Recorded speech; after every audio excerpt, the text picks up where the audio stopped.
8 মাস আগে বিএনপি ক্ষমতা আসার চান্স ছিল, এখন আর বিএনপি ক্ষমতা আসতে পারবে না। সেই চান্স নাই, সেই যুগ নাই, সেই বাস্তবতা নাই। এদেশের বুদ্ধিজীবীরা, রাজনীতি বিশ্লেষকরা, সমাজ বিজ্ঞানীরা 8 মাস আগে, কয়েক মাস আগেও বলতেন বিএনপি যদি ক্ষমতায় আসে, বিএনপি ক্ষমতায় আসতে পারলে, রাজনীতি বিশ্লেষণ করতে গেলে এইসব পরিভাষা ব্যবহার করতে হয়। বিএনপি ক্ষমতায় আসতে পারলে, বিএনপি যদি ক্ষমতায় আসে। কিন্তু এখন আর সেই সব পরিভাষা ব্যবহারের সময় নেই। এখন পরিস্থিতিটা এমন যে বিএনপি তো ক্ষমতা আসতে পারবে না। আমাদের বিএনপি ক্ষমতায় আসলে কি, এই আলোচনা অমূলক। বিএনপি ক্ষমতায় আসতে পারবে না, অতএব এই হিসাব বাদ দেন। যাদের ক্ষমতা আসার সম্ভাবনা আছে তাদের নিয়ে আলোচনা করেন। মজার একটা ফটো কার্ড ছড়িয়ে পড়েছে দিলারা চৌধুরীর, রাষ্ট্রবিজ্ঞানীর একজন। 8 মাস আগে বলেছি বিএনপি ক্ষমতায় আসলে 2 বছর টিকতে পারবে না, এখন বলছি বিএনপি ক্ষমতায় আসতে পারবে না। দিলারা চৌধুরী একদম পারফেক্ট এবং সত্য একটা কথা। বিএনপি ক্ষমতায় আসতে পারলে এখন আর ক্ষমতায় আসতে পারবে না, সময় শেষ।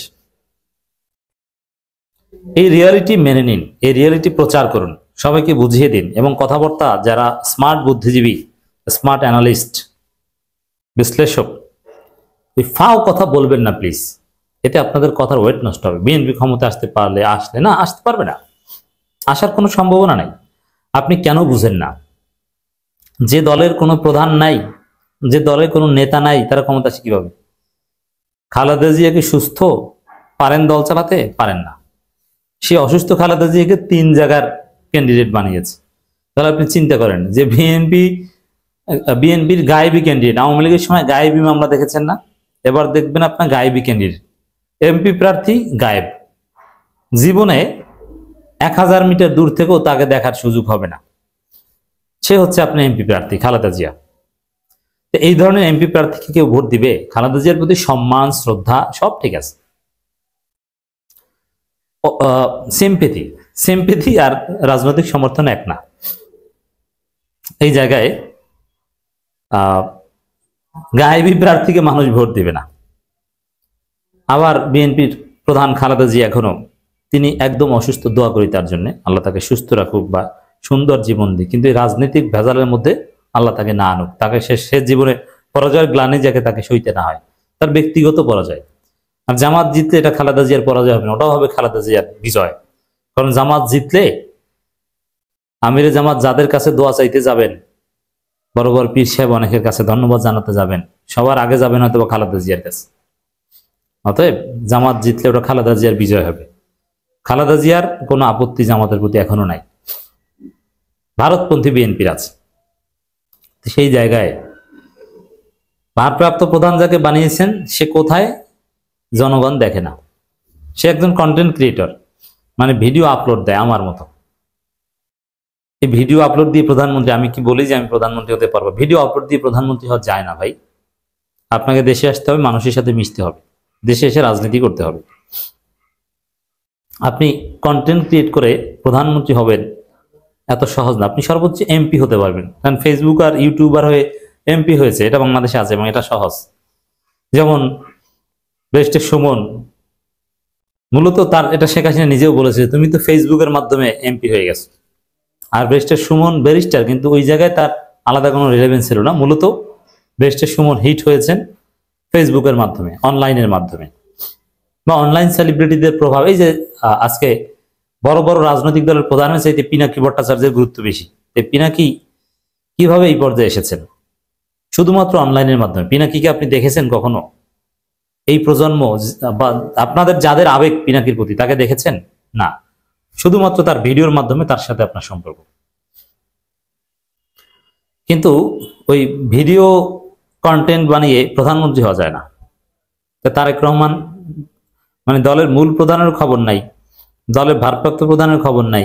যে দলের ভারপ্রাপ্ত প্রধান বাংলাদেশের ভোটার না, যার ভোট হয় নাই, যার এনআইডি কার্ড নাই, যার পাসপোর্ট নাই, হ্যাঁ ছিল না, এটা বাস্তবতা ছিল, কিন্তু পরে করার সুযোগ এসেছে, তাও করতে পারেননি।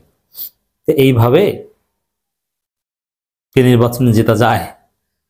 আবার আপনি করছেন চাঁদাবাজি, আপনার পক্ষে জনগণ নাই, আপনি ভোট চান, আপনি নিয়েছেন সংস্কারের বিরুদ্ধে অবস্থান, আপনি সংস্কার চান না, আপনি সব জায়গায় নোট অফ ডিসেন্ট দেন, আপনি গণভোটের বিরুদ্ধে বলেন, গণভোটে না ভোট দেওয়ার আহ্বান জানান। এবং দেখেন জয়নুল আবেদিন ফারুক গণভোটে না ভোট দেওয়ার আহ্বান জানিয়েছে। সেন্ট্রাল বিএনপি কি অফিসিয়াল স্টেটমেন্ট দিয়ে তার প্রতিবাদ করেছে যে না, ওটা ফারুকের ব্যক্তিগত বক্তব্য, গণভোটে না ভোট না হা ভোট এটা নিয়ে এখন পর্যন্ত কোনো সিদ্ধান্ত সরকার নেয়নি, বিএনপি নেয়নি, এরকম কিছু বলেছে? তাও বলে নাই। তাহলে কি বোঝা গেল? যে না ভোটের পক্ষেই বিএনপির অবস্থান। দলের প্রধান নাই, ভারপ্রাপ্ত প্রধান নাই, আবার সংস্কারের বিরুদ্ধে, আবার না ভোটের পক্ষে, আবার আওয়ামী লীগ নিষিদ্ধ চান না, হাসিনার বিচারে কিচ্ছু বলেন না, চুপচাপ মুখে কুলু পেটে বসে থাকেন, তারপরও বলেন যে ক্ষমতায় আসবেন। ক্ষমতা কি আপনার মামুবাড়ির দুহুত্তরি? জনগণ কেন আপনাকে ভোট দেবে? আপনার তরুণরা, এদেশের একটা বাস্তবতা বলি, ঢাকা বিশ্ববিদ্যালয় যেদিকে যায় বাংলাদেশ সেদিকে যায়, এটা ইতিহাস। ঢাকা বিশ্ববিদ্যালয় সিদ্ধান্ত নিয়েছে যে তারা শিবিরকে ক্ষমতায় বসাবে, শিবিরকে বসিয়েছে। একই ধারাবাহিকতায় জাহাঙ্গীরনগর বিশ্ববিদ্যালয়, চট্টগ্রাম বিশ্ববিদ্যালয়, রাজশাহী বিশ্ববিদ্যালয়, সব জায়গায় একই কথা। তো এই বাস্তবতায় এইভাবে যদি হয় তাহলে ক্ষমতা আসা যায় না। ঢাকা বিশ্ববিদ্যালয় শিবির ক্ষমতায়, পুরো বাংলাদেশের চিত্র এইভাবে।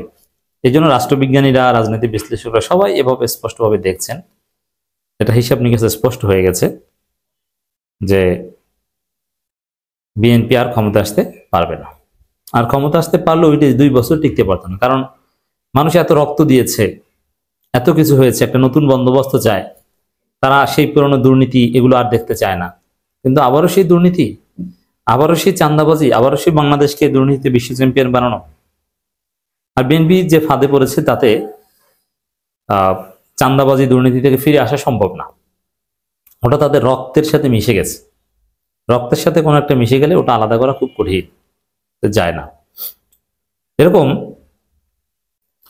বিএনপি আবার ভারতের ফাঁদে পড়েছে, যে ভারতের বিরুদ্ধে আমাদের 5 আগস্টের বিজয়, সেই ভারতের দালালি করেও ক্ষমতা আসা যায় না। আর রিয়েলিটি এটা যে একটা দেশ যদি নতুনভাবে স্বাধীন হয় বা কোনো একটা বিপ্লব ঘটে, ওই বিপ্লব যারা ঘটায় তারা ক্ষমতার হকদার। এটা ইতিহাস, সব জায়গায় এটাই ঘটেছে। একটা যুদ্ধে যারা নেতৃত্ব দেয় বা মূল ভূমিকা পালন করে তারা ক্ষমতায় আসে। যেমন 1971 সালে মুক্তিযুদ্ধ হয়েছিল আওয়ামী লীগের নেতৃত্বে। অনেক বিতর্ক আছে যে আওয়ামী লীগের শীর্ষ নেতারা যুদ্ধ করেছে কি করে নাই, শেখ মুজিব চেয়েছেন কি চায়নি, সব ঠিক আছে, এগুলো সব সমালোচনা এবং এগুলো সঠিক সমালোচনা।